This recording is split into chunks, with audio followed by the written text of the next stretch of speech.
ስምንት ቁጥር አየሁ። ስንት ናችሁ ቤተሰቦች? ስምንት። ሰለሞን ምን ነው? ወንድሜ። አልማዝ እህቴ። አልማዝን እግዚአብሔር ሲፈውሳት አየሁ። አሜን። እናንተ ከውጭ ነው የመጣችሁት? ከሆላንድ እንደመጡ ያስታውቃሉ። ግን ብር የለም። እሷ ላይ ብር ያስፈልግሻል? ያስፈልጋል። ከመንግስት ጋር የተገናኘ የሚለቀቅ ብር አየሁ። አሜን። ምለው ነገር ትክክል ነው? የተዘጋ ነገር አለው ለረጅም ጊዜ ሆኖ ብርሽ ተከፈተ።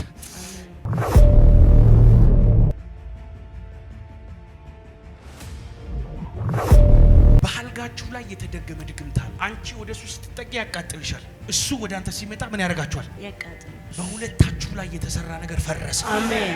አይኔን በጅስ አይኔ እግዚአብሔር ፈወሰ። እግዚአብሔር ፈወሰው። አይንሽ እያየ አይደለም፣ ያመኝ እግዚአብሔር ፈወሰሽ። አሜን። ቤታችሁ ላይ ስትገቡ የሚሸት ቀለም ያለው ነገር ሁሉ እግዚአብሔር ያንን ሰበረ። አሜን።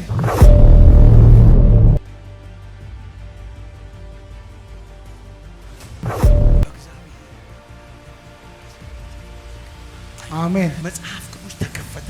አሜን። ላይ ዘይት ሲፈሳዩ አሜን። አንተ የፈውስ አገልጋይ ሆናለሁ ስትል አየው። እውነት ነው። ቋለቤኒ አዎ ቆይ እሱ ማንተን ወደ አንተ ይመጣ። አሜን። ወገብህ ያመኛል። እግዚአብሔር ፈወሰ።